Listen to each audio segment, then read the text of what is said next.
जो साधना का अभिमान करता है उसको गिरना पड़ता है। कीन होइस कबहूँ अभिमाना, शोक होवंचा कृपा निधाना। पहली बात, साधना में जो अभिमान है वो निश्चित आपको भ्रष्ट कर देगा, गिरा देगा। साधना को अभिमान से बचाने के लिए गुरु आज्ञा का पालन, शास्त्र आज्ञा का पालन और भगवत कृपा से साधना हो रही, ऐसा समझना चाहिए। वास्तविक भगवत कृपा से ही साधना हो रही, गुरु कृपा से साधना हो रही है। साधना कृपा से होती, प्रारब्ध से नहीं होती है। अपने बल से साधना नहीं होती है, भगवत कृपा से होती है। तो साधक को जब अहंकार आवे तो अपने से ऊंचे महात्माओं के चरित्र पढ़ने चाहिए, अपने से बड़े संतों के चरित्र पढ़ने चाहिए। अभी पूज्य जैन मुनियों का दर्शन हुआ, उनकी साधना सुन करके ऐसा लगता है कि अपने लोग तो केवल जी रहे हैं। एक बार उबला प्रसाद पाते हैं, स्वाद रहित, और भारत में ऐसी गर्मी में वो पैदल चलते हैं। जहाँ एसी से निकलना मुश्किल है लोगों का, वहाँ वो नंगे पैर चलते हैं। कितना कष्टमय जीवन, फिर भी सरल चित्त, कहीं अभिमान नहीं देखा। सब के सब सरल चित्त, सब के सब अकिंचन, सब के सब भगवत मार्ग के पथिक। तो जब साधना का अहंकार अपने को लगे तो अपने से बड़ों को देख लेना चाहिए, संतों का संग करना चाहिए। बड़े संतों का ना मिले तो उनके चरित्र पढ़ने चाहिए कि हम कहाँ हैं, अपने को पता चल जाएगा। मान लो आप ध्यान लगाते हो तो कील देव जी ध्यान में बैठे थे, यवनों ने उनके माथे पे कीला ठोक दिया कि नाटक कर रहा है ध्यान का, फिर भी ध्यान भंग नहीं हुआ। या मच्छर काटे तो ध्यान भंग हो जाएगा, कील ठोक दी गई, पर उनके ध्यान में कोई फर्क नहीं पड़ा। बड़े महापुरुषों का ध्यान, बड़े महापुरुषों के चरित्र। मान लो त्यागी, तो चीदर चिदरानी जी से बढ़कर कौन त्यागी हो सकता है, जिनके पहनने के लिए वस्त्र और खाने के लिए भोजन नहीं, संत सेवा में घर के खिड़की दरवाजे तक बेच दिए, फिर भी भगवदानंद में मस्त हैं। हमारी क्या साधना, साधना देखो, संत एक से एक कठोर संत साधना कर रहे हैं। तो जब साधन का अहंकार जागे तो अपने से बड़े संतों के चरित्र पढ़ने चाहिए, भगवान से प्रार्थना करनी चाहिए। वैसे गुरु कृपा पात्र में साधना का अहंकार होता ही नहीं। जो गुरु की आज्ञा से साधना में होता है उसको अहंकार होता ही नहीं। उसको रहता मेरे गुरुदेव की कृपा है, उन्हीं की आज्ञा से साधन शुरू हुआ है और उन्हीं की आज्ञा से चल रहा है, मैं तो केवल निमित्त मात्र हूं, इसमें तो गुरुदेव की कृपा है। जो साधक अपना चुना हुआ साधन करता है उसमें जरूर अहंकार आ जाता है। मैं व्रतशील, मैं मौनी, मैं तपस्वी, मैं, फिर उसको गिरना पड़ेगा। ये माया बड़ी बलवती है। दैवी है सागुणमयी मम माया दुरत्या, बड़े बड़े ऋषि मुनियों को मोहित कर लेती है। तो यदि आप साधन का अहंकार करेंगे तो भ्रष्ट हो जाएंगे, पहला। दूसरा, आप साधन नहीं करते, साधन में पाखंड करते हैं, दिखावा करते हैं, अच्छे साधक नहीं हैं, तो आप भ्रष्ट हैं ही। तीसरा, आपको अपने साधन से बढ़कर सुख विषय भोगों में लगता है, इसलिए भ्रष्ट हो जाते हो। तीन कारण हैं जो साधक साधना में चलते हुए भ्रष्ट हो जाते हैं। उनमें तीन कारण है। पहला, साधना का अहंकार। दूसरा, साधना में पाखंड, दंभ, दिखावा। और तीसरा, साधना से सुख मिलने वाले भगवदानंद से बढ़कर सुख भोगों में देखना। इसलिए जो तुम्हारे उर में वासना है उसको भोगना पड़ेगा, तो आप भ्रष्ट हो जाएंगे। साधना प्राप्त किंचित सफलता यदि कहीं प्रकट कर दी जाती है तो देखा गया साधना बंद हो जाती है। ये बिल्कुल अक्षरशः समझिए, जो भी साधन कर रहे हैं गुप्त रखिए, उसे प्रकाशित मत कीजिए। सोने से लेकर शयन तक की दिनचर्या कभी अपनी किसी के सामने मत रखिए, गुप्त रखिए। बहुत लंबे समय तक आपका साधन भजन ठीक चलेगा। और यदि आपने अपनी साधना व्यक्त कर दी, दो चार लोग बैठे हैं, उनसे कि आप क्या समझते हो, मैं 1 बजे रात्रि को उठता हूँ, ऐसा ऐसा करता हूँ, ऐसा ऐसा कर, वो बंद हो जाएगा, उठना बंद हो जाएगा, वो दिनचर्या बंद हो जाएगी। स्पष्ट लिखा हुआ है, वो दिनचर्या बंद हो जाएगी, स्पष्ट लिखा हुआ है। तो इसमें लिखा है कि दूसरों को बताने के समय हमारे चित्त में अहंकार होता है, अंतःकरण में अहंकार स्फुरित होता है। मैं इतने बजे करता हूँ, मैं ये करता हूँ, मैं करता हूँ, इसके कारण उसकी साधना रुक जाती है। यदि उसे घुमा के वर्णन करे कि संतों ने कहा रात्रि के 1-2 बजे उठ जाना चाहिए, भजन साधन करना चाहिए, फिर ब्रह्म मुहूर्त में अमुक अमुक ऐसा साधना करना चाहिए, संतों ने कहा है, अपनी डायरेक्ट बात ना बतावे कि हमारी साधना क्या है। सदैव अपनी साधना को गुप्त रखे, भगवत चर्चा करे, संतों की बातें बताए। अपनी बात बतानी है तो किसी साधक ने ऐसा अनुभव किया, ऐसी बात बतावे। कभी अपने को उसमें सम्मिलित न कर ले कि मैं अपना अनुभव बताता हूँ कि ऐसी ऐसी दिनचर्या मेरी 10 वर्ष से चल रही। तो आप लिख लो, अगर 10 दिन के अंदर न रुक जाए तो हमें बता देना। चाहे जितनी हिम्मत कर लो, 10 दिन के अंदर रुक जाएगी, हम कह रहे, गारंटी।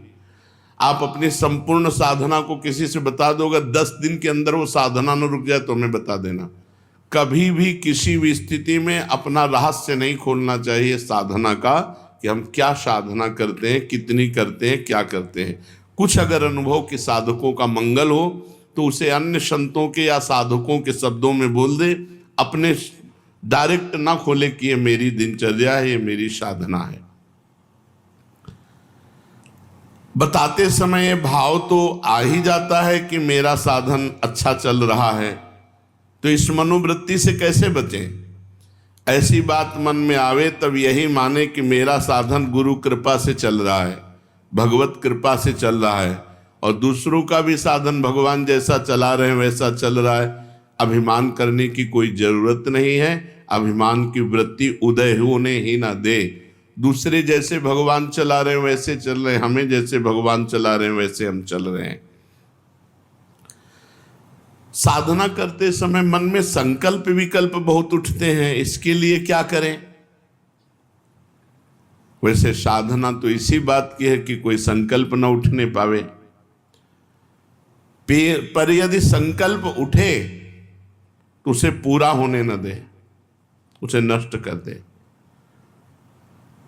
संकल्प उठे तो उसे पूरा ना होने दे, चाहे सत हो चाहे असत हो। ये संकल्प बनना बंद नहीं होगा। और साधना है संकल्प रहित होने की, कोई संकल्प नहीं है, ना अच्छा ना बुरा।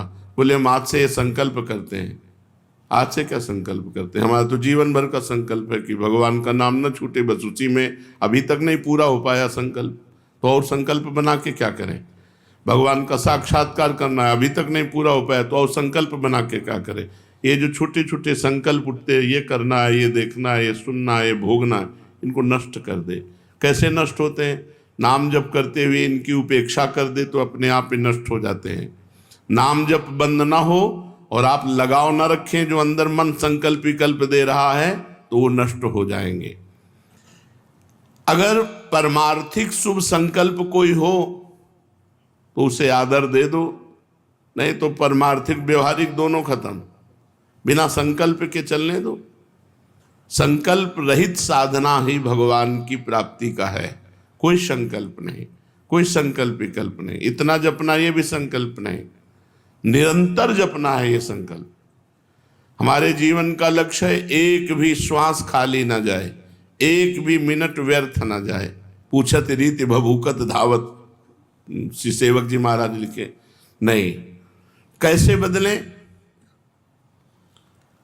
भजन का तीव्र अभ्यास, भजन से जब हृदय शीतल हो जाता है तो कोई गाली भी देता है तो उत्तर देने का मन नहीं होता, कोई गुस्सा भी दिलाता है तो इतनी शीतलता है कि गुस्सा ही नहीं आती। भजन का तीव्र अभ्यास और भगवान से कृपा याचना करना कि हमारा स्वभाव बदल दो। सेवक जी कह रहे हैं, यह जो पर्यो मोहि सहज स्वभाव से हरिवंश नाम रस चाओ, नाव सुदृढ़ भव तरन को। ये सुदृढ़ नौका है नाम, भवसागर से तरने के लिए सुदृढ़ नौका नाम है। और मेरा स्वभाव पड़ गया है निरंतर हरिवंश नाम का रटने का। यह जो पर्यो मोहि सहज स्वभाव, श्रुतौ राधिका कीर्तिरंतः स्वभावे। हमारी श्रवणेन्द्रिय का स्वभाव बन गया ऐसी किशोरी जी की चर्चा सुनना, जबान का स्वभाव बन गया है राधा राधा रटना। हमारा स्वभाव तभी बदलेगा जब हम तीव्रता पूर्वक भजन में लगेंगे। 1 महीने में एक बार गुस्सा होने पर 1 महीने के भजन का फल ढक जाता है। 12 बार गुस्सा हो गए तो साल भर में तुम्हारे पास रह क्या गया।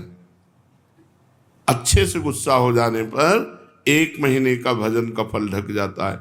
ये संत जन बावरे थोड़ी कि मारो तो भी गुस्सा नहीं होते, का भजन का फल ढक जाता है। ये संत जन बावरे थोड़ी कि मारो तो भी गुस्सा नहीं होते, शांत रहते हैं।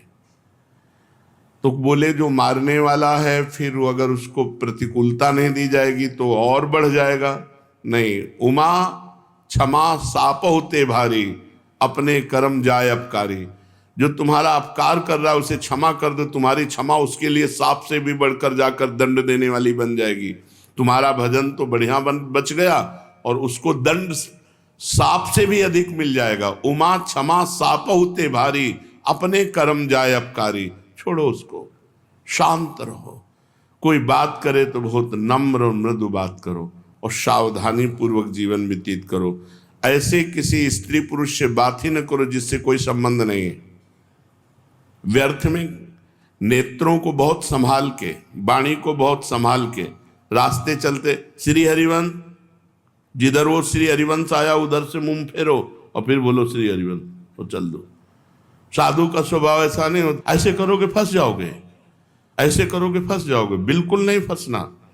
कोई श्री हरिवंश नाम के सहारे, राधा नाम के सहारे आपसे नेत्र मिलाना चाहता है, आपसे बातचीत करना चाहता है, बिल्कुल नहीं है स्त्री। और अगर स्त्री शरीर में है तो बोलना ही नहीं है। कोई पुरुष आपसे कह रहा है भाई जी श्री हरिवंश, बोलना ही नहीं।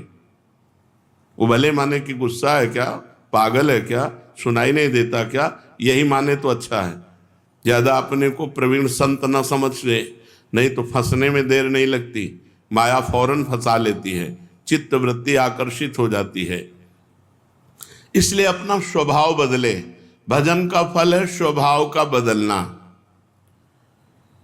पूरी चेष्टा करता हूं साधना में, परिस्थिति में सुधार संतोषजनक नहीं आ रही, बड़ी निराशा छा रही है।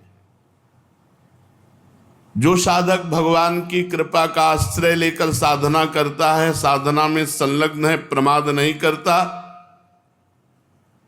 और ये स्थिति है कि संतोष नहीं हो रहा है, बढ़िया बात है। भगवान की कृपा का भरोसा करके साधना में कोई कमी नहीं पर संतोष नहीं हो रहा, ये बढ़िया बात है। संतोष होना बहुत हानिकारक है साधना में। साधना में असंतोष बढ़िया है।